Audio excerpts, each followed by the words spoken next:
welcome to today's video. Today we're going to be talking about one of the most confusing things when it comes to reptile keeping, especially for beginners, and that is UVB. UVB is something that a lot of people have no clue about and are completely unaware when they first get a reptile. And then when they're trying to figure out, it can be really confusing. So I'm hoping that making an entire video explaining everything I know about UVB and how to get the right UVB for your reptile will help some people out, because it can be such a disaster trying to look this stuff up online, and there's so much information out there, and every single reptile species is going to be different when it comes to care and which UVB they need and supplementation and how that works with UVB. So yeah, we're gonna dive into all of this fun today. So UVB is something that naturally comes from the sun. In the wild, animals like reptiles are going to be basking out in the sunlight, or they may be nocturnal and they may be sleeping up in a tree and getting a little tiny bit of that exposure from the sun, which does in turn give them a little bit of UVB. So UVB is something in the sunlight that allows reptiles to be able to absorb D3, and without D3 they can end up getting very sick and have metabolic bone disease. So it is something that will give them healthy bones, and it is very important. It is not something you can skip out, especially if you have a reptile that does require UVB. So the ones that do require UVB are going to be the reptiles that naturally bask all day in the sunlight. A perfect example of this is a bearded dragon. Bearded dragons require full spectrum UVB because they naturally would be soaking up all of that UVB from the natural sunlight in the wild. So we have to replicate that in captivity so that way they can be healthy. Other animals, for instance, that are nocturnal and are not basking in the sunlight may not require UVB in captivity. So that's why it's so important to do research to figure out if your animal needs it or not. Even if your animal does not require UVB in captivity, it is still an option that you can supply to them, because like I said earlier, they can get a little bit of natural exposure from that sun even if they're nocturnal.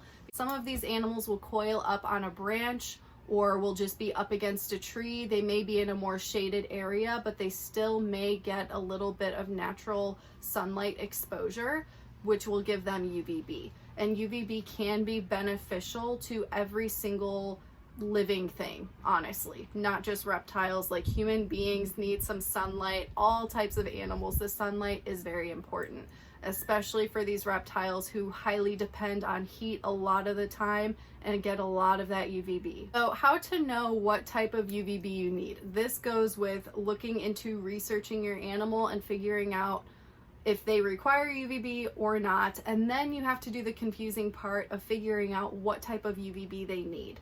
So there are two main brands of UVB that is sold out there. There is Reptisun, which is very popular, and the other popular one is Arcadia. So there are two different types of UVB bulbs. There is a T8 and a T5. A T8 bulb is a little bit thicker than a T5, but the T5 is stronger than the T8. So if you have any type of reptile that does require a UVB, you need to make sure you are getting a T5 UVB. And these bulbs are going to be long.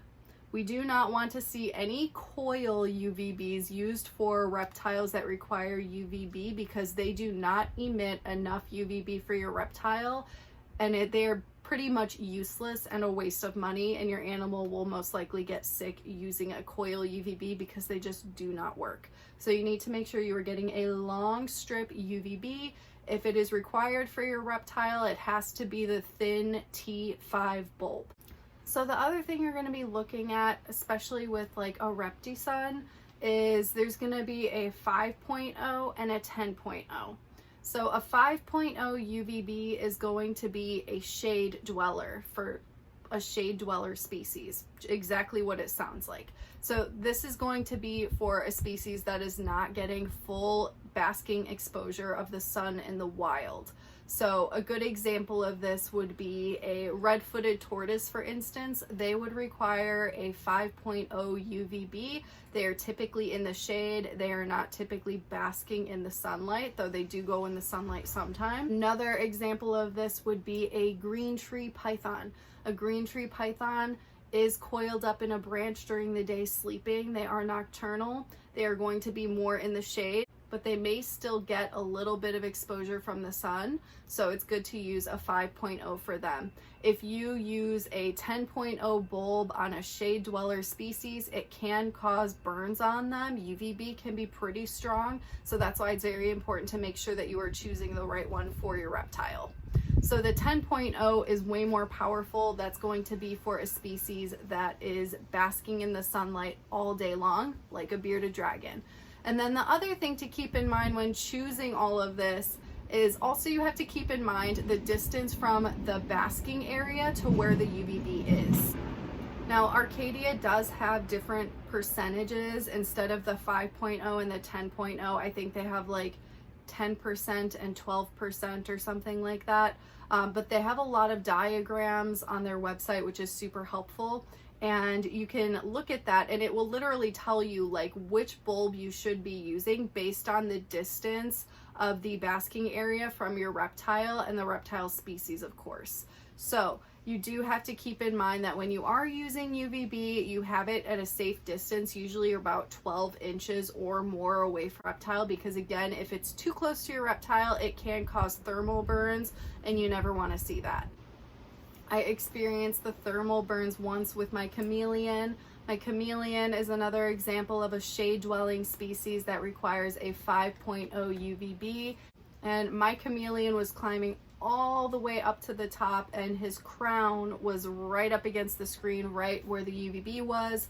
And it did cause a little bit of burning on the crown and a little bit on the spikes on his back. So it is very important to make sure that if you have a chameleon or a species like that that can get super close up, you want to make sure that you eliminate that so that way they cannot get that close to their UVB, because it can cause issues. Another thing that arises with UVB that can be confusing is how much output of the UVB is coming out. So if you buy a brand new UVB bulb, that's going to be the most exposure that the UVB has. It's going to be at its strongest. Over time, that UVB will go down and down and down. However, it's going to look exactly the same to us. We cannot see the amount of UVB coming out of the UVB bulb. It's so easy with a heat bulb because when the heat bulb dies, there's no light. We know that we obviously need to replace it. With UVB, that's not going to happen. It is still going to emit blue light and look exactly the same, but over time, it's going to have less and less UVB output coming out of it. So typically what people recommend doing to be safe is to just buy a brand new UVB and replace your UVB every 6 months to make sure that the output is correct for your animal. Something else that you can do if you are willing to invest the money into it is use a solar meter. So this right here is a solar meter, and this will measure the output of the UVB coming out of your bulb. So you can see if it is decreasing over time or if it is still in the correct range. You can use this to measure where the UVB output should be for the Ferguson zone of your reptile. And the Ferguson zone is something that you can look up online. They have so many different charts showing where your animal should be, and this is a perfect way also to figure out the perfect distance from the basking area to your UVB to make sure that it's reaching the correct Ferguson zone for your reptile. The Ferguson zone is the exact amount of UVB output that they should be getting, and so this is the perfect way to be able to see that. These are pretty expensive, they are not cheap, but they are worth the investment, and you can check because sometimes UVB does last longer than 6 months and it may still have a really good output, so you can save money that way instead of replacing a UVB when you don't have to. Or if it just dwindles way sooner than you expected, even sooner than 6 months, this would be a good way to catch it, so that way you can get a new UVB and make sure that your animal is getting the correct UVB exposure. And the last confusing thing that happens with UVB is trying to figure out your supplementation for your reptile while using UVB, because it is a little bit confusing. There's things that go into it that you need to be aware of. So when keeping reptiles, we typically recommend to be using supplementation like calcium. And calcium, we see two different kinds. There's calcium with D3 and we have calcium without D3. So if you have a reptile that is getting full exposure UVB and basking all day long, those animals we're going to recommend to give calcium without D3. Because if your animal is getting D3 from the UVB and then you're supplementing it on top of that, they can have way too much D3 and they can get very, very sick. So we don't want to do that. So some examples would be a chameleon. A chameleon does need the lower wattage 5.0 shade dweller UVB, but they're still basking all day long. Even though they're a shade dweller, they're still getting that full exposure of UVB. So for that type of animal, we are going to be supplementing calcium without D3. And then 1 to 2 times a month, I will do a multivitamin instead, and that can have D3 in it. You just want to make sure it's very minimal and you're mostly supplementing calcium without D3 for animals like that. Same exact thing for a bearded dragon who has a 10.0 UVB and is basking all day long. For them, you want to make sure you're using calcium without D3. You can use a multivitamin maybe once or twice a month, and that does have D3. That will be fine. But for a majority of the feedings and every day, it's going to be calcium without D3. And then if you have a reptile that does not have any UVB whatsoever, like a crested or gargoyle gecko, and you are not using UVB in your setup, then it would be definitely recommended to use calcium with D3 for those species. Another confusing case could be if you have one of those animals, let's say, and it isn't required to use UVB, but you still want to offer it, so you're using a 5.0 UVB, but your gecko is hidden in cork bark all day and not getting that exposure, then it would still be recommended to still use D3. So I hope that that makes some sense. You do have to gear it perfectly towards your reptile, their behaviors, the lighting that you're offering them to make sure that you're supplementing correctly, because you just want to make sure it is a good balance of D3 and you're not overdoing it or not giving them enough.